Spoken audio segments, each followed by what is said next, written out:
Lo que norma de las precauciones protectoras son dos cosas muy importantes. La primera es para trasplante de médula ósea, para nada más.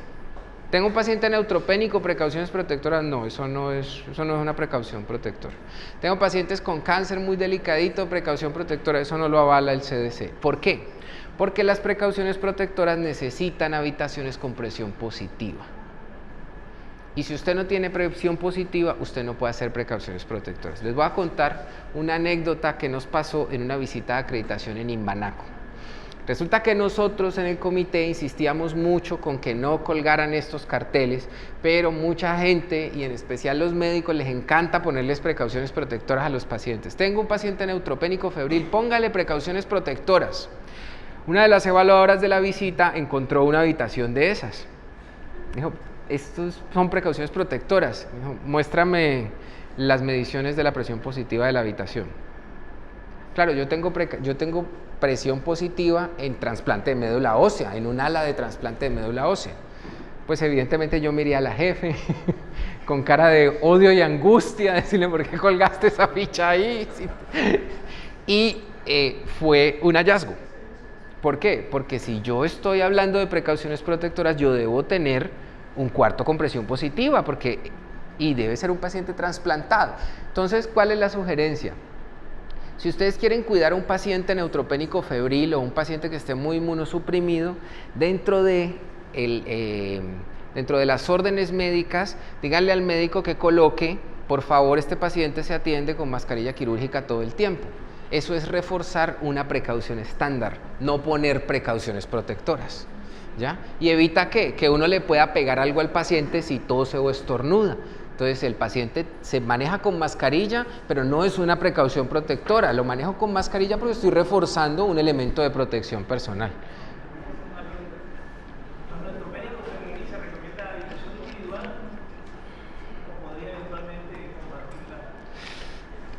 Uno preferiría ponerlo en una habitación individual para evitar el riesgo, pero la verdad es que no hay evidencia muy fuerte al respecto. Entonces, uno lo prefiere hacer. O sea, lo que sí uno no debe hacer es ponerlo al lado de un paciente que esté infectado, eso sí. Pero, si tu capacidad instalada no da, no hay evidencia científica muy fuerte al respecto. O sea, uno puede defenderse ahí, digámoslo así. Y uno no tiene que ponerle precaución protectora. El CDC dice, trasplante de médula ósea. Y tienes que tener presión positiva porque si no, si te visitan los de acreditación nacional y te ven el cartelito ahí, pues se van a acordar de mí. En pacientes quemados, las precauciones que uno prefiere usar son contacto. Uno prefiere usar contacto porque como hay esa pérdida de la continuidad de la piel, evidentemente van a haber muchas secreciones. Entonces uno prefiere poner esos pacientes en contacto y en una habitación individual, ¿no? Eso sí. Bueno, vamos con este ejercicio para la condición y la precaución recomendada. Pacientes con VIH. Estándar, por favor. No manejen un paciente con VIH con precauciones especiales, que eso es discriminación. Pacientes con herpes zóster diseminada. Contacto, y recuerden, está diseminada aérea, ¿no? Entonces debo tener las dos. Hay algunos que tienen dos tipos de precauciones. El virus respiratorio sincitial, por ejemplo, son gotas y es contacto también. Entonces hay algunos que comparten precauciones porque las precauciones van de acuerdo a la vía de diseminación. Abscesos con drenaje abundante. Contacto. Tuberculosis bacilífera. Aérea. Meningitis bacteriana.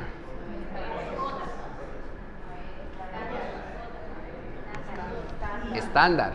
Recuerden, la no identificada es a la que yo le pongo gotas, ¿ya? Pero si yo ya tengo una meningitis bacteriana y no es por un meningococo, son precauciones estándar. Influenza.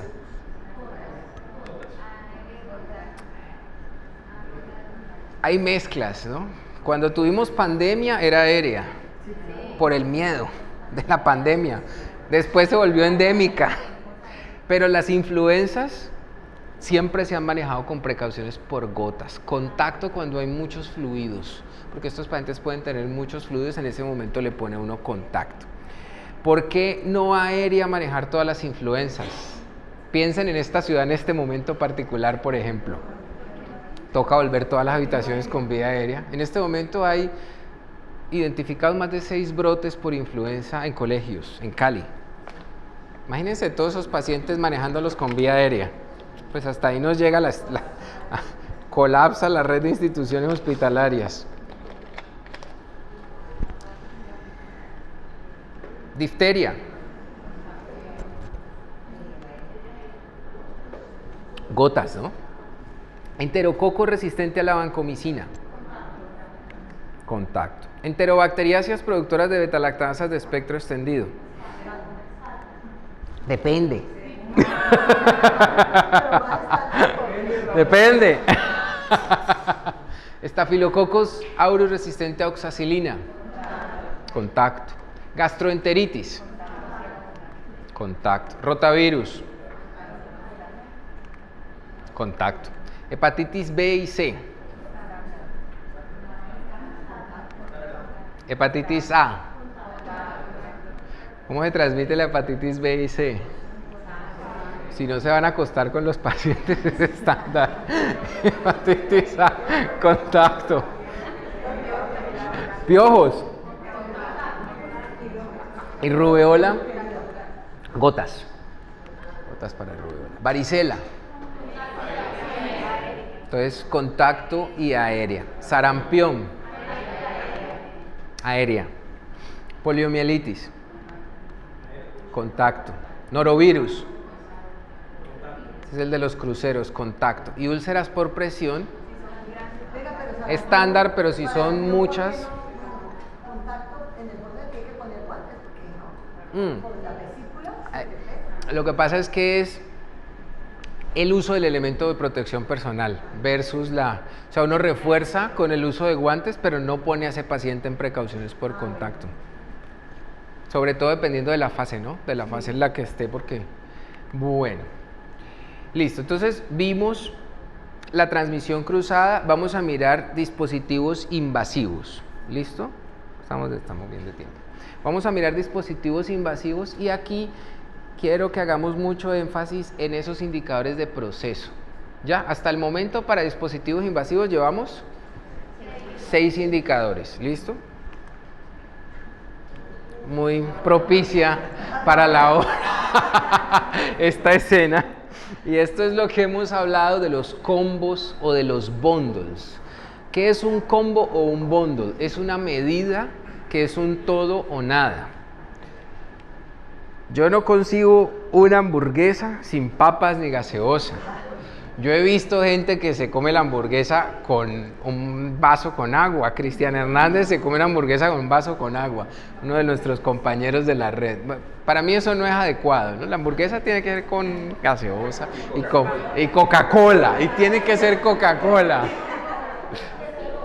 Entonces, un combo es una medida de todo o nada. Recuerden, los combos son cosas prácticas, máximo 5 o 6 cosas.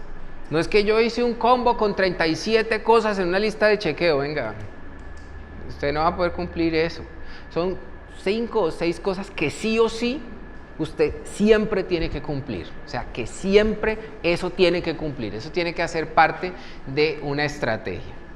Y empecemos a mirarla dependiendo de los dispositivos invasivos que yo tengo.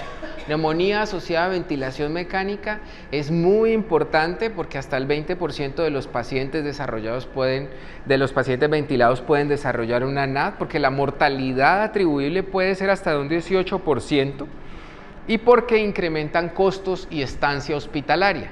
Yo tengo 2 indicadores de resultado: mi tasa de densidad de incidencia de NAP y mi proporción de uso de ventilación mecánica.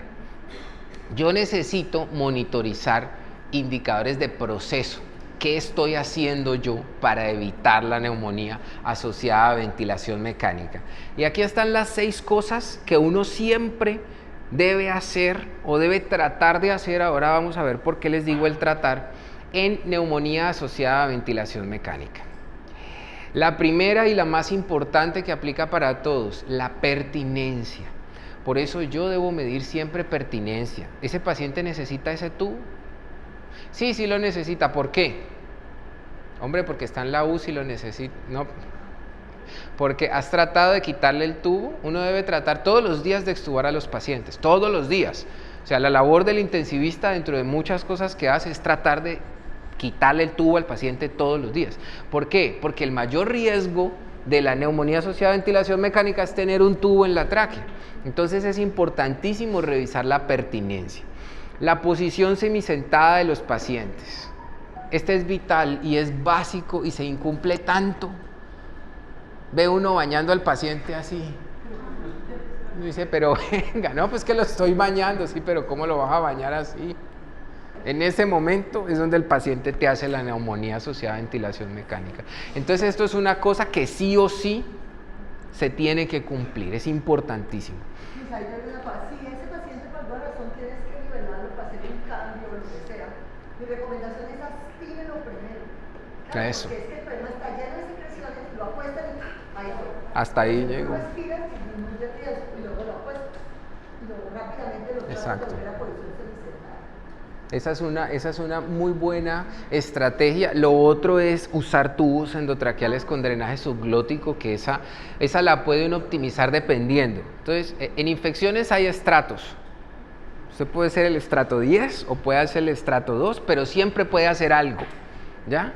O sea, sí, la plata es importante para hacer buenos estrategias de prevención y control, pero no tener plata no justifica que usted se siente y diga, no puedo hacer nada porque no hay plata. No, siempre puede hacer algo, ya estrato 10 o estrato 2, pero algo puede hacer.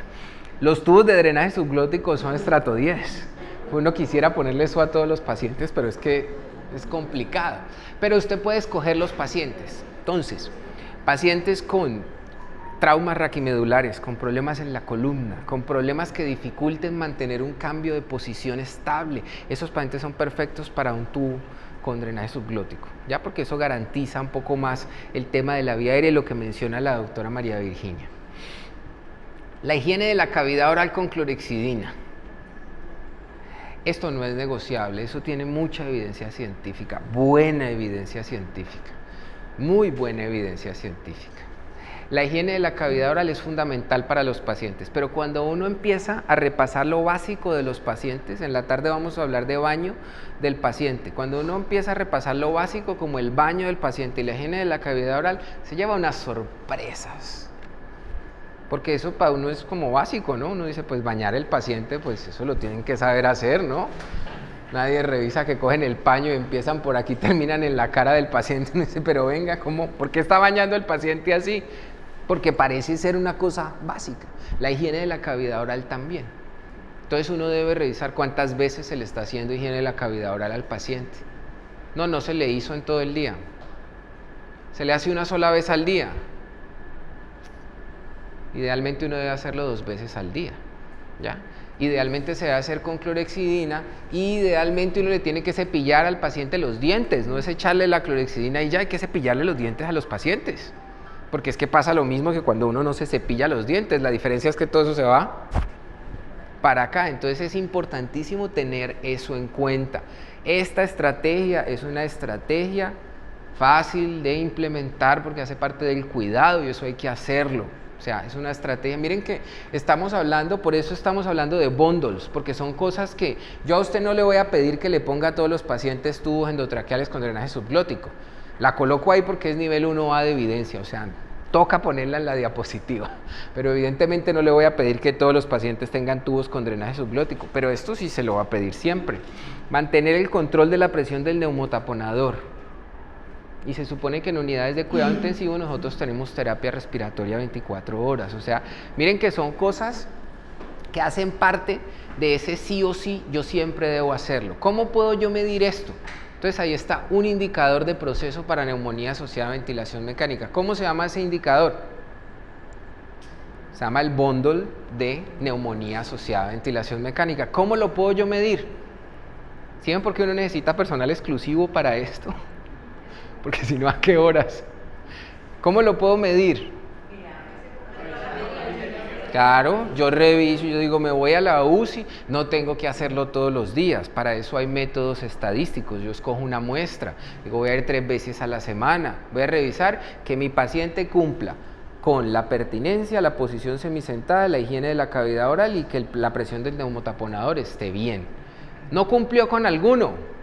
No cumple. ¿Por qué? Porque es el bundle precisamente, o es todo o no es nada. Si tú tienes ese indicador de bundle de neumonía asociada a ventilación mecánica y te das cuenta que está en el 98% y tú sigues teniendo neumonías asociadas a ventilación mecánica, ¿dónde está el problema? En los pacientes que estás recibiendo, pues no hay nada que hacer. Pero tienes que tenerlo, porque si no lo tienes, tú puedes decir, no, yo aquí se hace. Y el coordinador, la coordinadora de la UCI dicen, aquí se revisa todo eso, muéstreme el indicador. Ay, doctor, eso lo tenemos, ¿dónde lo tiene? Muéstremelo. Entonces hay que tenerlo. ¿Es fácil de sacar? Es fácil de sacar porque si usted hace vigilancia activa, usted va a tener que encontrarse con esto en la historia clínica. ¿Cuándo es difícil de sacar? Cuando usted también tiene que hacer salud pública, hacer otro tipo de cosas. Ahí va a ser difícil porque no va a poder uno enfocarse, ¿ya? Por eso es que el personal de prevención y control de infecciones debe tratar de ser un personal exclusivo y tener una capacidad suficiente para poder implementar todas estas cosas, porque si yo no tengo esto de exclusividad, eso no es fácil, eso sí le puede tomar a uno mucho tiempo en una historia clínica. Y si estoy pensando en que no he hecho el BAI, no he hecho la búsqueda activa institucional y tengo que vigilar esto, y digo, no, pero es que si no hago el BAI me van a reportar, pues me voy y hago la búsqueda activa institucional, reporto al Civigila y me quedé sin mirar lo del paciente. Entonces, por eso hay que tener gente para esto. Este es un indicador de proceso fácil y es un indicador de proceso que yo lo puedo hacer con 4 de los 6 ítems que yo tengo del bundle, porque la interrupción diaria de la sedación también es algo que yo debo estar mirando, ¿no? O sea, yo debo ver que en mi unidad de cuidado intensivo son proactivos tratando de quitarle los tubos a los pacientes todo el tiempo. Si no son tan proactivos en eso, estamos fallando. Infección del torrente sanguíneo asociada a catéter. Muy costosa, muy frecuente, responsable de mortalidad y de hospitalizaciones prolongadas, y es importante tener esto en cuenta. Las estrategias pueden disminuir las infecciones, probado en evidencia desde un 58% hasta casi la totalidad. O sea, esta es la infección que se puede bajar con estrategias. Las infecciones del torrente sanguíneo asociada a catéter. Entonces es importante tenerlo en cuenta porque esta infección, si bien no es 100% prevenible, yo sí puedo darle duro a ese indicador y tratar de bajarla. Entonces, importante que lo tengan en cuenta. Y yo puedo tener una ITS asociada a catéter en 2 momentos. La puedo tener durante la inserción o la puedo tener durante el mantenimiento. Durante la inserción, la vía más frecuentemente responsable es la vía extraluminal, o sea, la contaminación extraluminal. ¿Por qué? La misma microbiota del paciente. Todos tenemos bacterias en el estrato córneo de la piel, más las bacterias que podamos haber adquirido por transmisión cruzada. Que la gente no haga una adecuada higiene de manos o que yo no haga una antisepsia de la piel adecuada. ¿Por qué? Porque yo estoy generando un trauma y por ahí estoy enviando toda la microbiología hacia el torrente sanguíneo. La vía extraluminal canta rápido. Esos pacientes después de la inserción se infectan rápido, no se demoran tanto tiempo. ¿Por qué? Porque yo estoy inoculando bacterias directamente al tracto circulatorio, entonces eso se va a producir rápido. La vía intraluminal o la contaminación intraluminal es la más frecuente de las dos y esta se da en el mantenimiento. ¿Por qué? Porque nos ponemos todas las de la ley y nos volvemos más papistas que el Papa para insertar un catéter, pero a la hora de mantenerlo, de todo. No se hace limpieza de los puertos, limpieza y desinfección de los puertos, la gente conecta y desconecta a los pacientes porque sí, entonces vamos a bañarlo, desconéctelo, vamos a paseo, desconéctelo, conéctelo, desconéctelo, manejan eso de cualquier manera y la contaminación intraluminal precisamente se da por eso. La mayoría, el 70% de las ITS asociadas a catéter son por contaminación intraluminal. ¿Por qué? Porque cuando es extraluminal uno se da cuenta. No, doctor, es que ese cirujano viene y chuza al paciente 15 veces para pasarle un catéter, hombre. obvio se te va a infectar el paciente, pero la contaminación intraluminal tiene una importancia gigantesca y esto es muy de cultura organizacional, de respetar los puertos todo el tiempo. Entonces, como yo tengo dos momentos en infecciones del torrente sanguíneo asociada a catéter, asimismo debo tener dos bundles, ¿ya? O dos combos, tanto para la inserción como para el mantenimiento, cosas que sí o sí siempre se deben cumplir. Para prevenir infecciones en inserción existen estas 5 cosas que hacen alusión a inserciones subclavias en lugar de yugulares o femorales. Esto tiene que ver con sitio de inserción, o sea, que el sitio de inserción sea el adecuado. No, pero es que no le pude colocar un subclavio porque anatómicamente tiene un problema y fue difícil. Ah, bueno, ya eso es distinto, ya es una cosa diferente. Pero bueno, si tenemos aquí protocolizado que ibas a colocar más el subclavio, ¿por qué estás poniéndolos todos yugulares? ¿O por qué los pones yugulares y por acá arriba? Que algunos hacen eso es complicado a la hora de bañar a un paciente. ¿Por qué hacerlo de esa manera? Entonces es importante tener en cuenta el sitio. El uso de ultrasonido durante la inserción es un bundle muy fácil de cumplir para los americanos, supremamente difícil de cumplir para nosotros, por dos cosas. Primero, por costos, y cuando no es por costos, porque nuestros médicos están mucho mejor entrenados que ellos para procedimientos. Entonces coja usted a un médico veterano y dígale que tiene que usar ultrasonido para pasar un catéter venoso central y verá cómo se queda 3 horas peleando con él. ¿Por qué? Porque es gente que ha pasado 10.000 catéteres toda su vida y los han pasado sin ultrasonido. Entonces, ese tema es un tema importante y a la hora de usted dar la pelea, revise primero las complicaciones del médico. Si el médico nunca ha tenido complicaciones y pasa catéteres sin ultrasonidos, no se meta en ese terreno porque le van a dar duro. Quédese calladito, dígale, siga igualito como está haciendo, que está perfecto, no tiene complicaciones. Si el médico tiene complicaciones, ahí usted tiene las de ganar porque tiene la evidencia que lo respalda. Listo, entonces es importante tener eso en cuenta. La antisepsia de la piel y sobre todo la antisepsia de la piel con clorhexidina al 2%, específicamente por lo residual de la clorhexidina, por esta ventaja que tiene el tema de la clorhexidina a nivel de la piel y por su efecto residual. Por eso es importante tenerla en cuenta.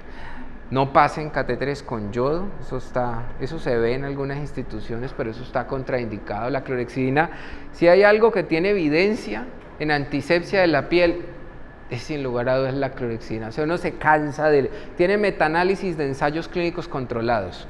Y estamos hablando de 50, 60 ensayos clínicos controlados por metaanálisis. O sea, es demasiada evidencia. Eso es algo que no está para discutir.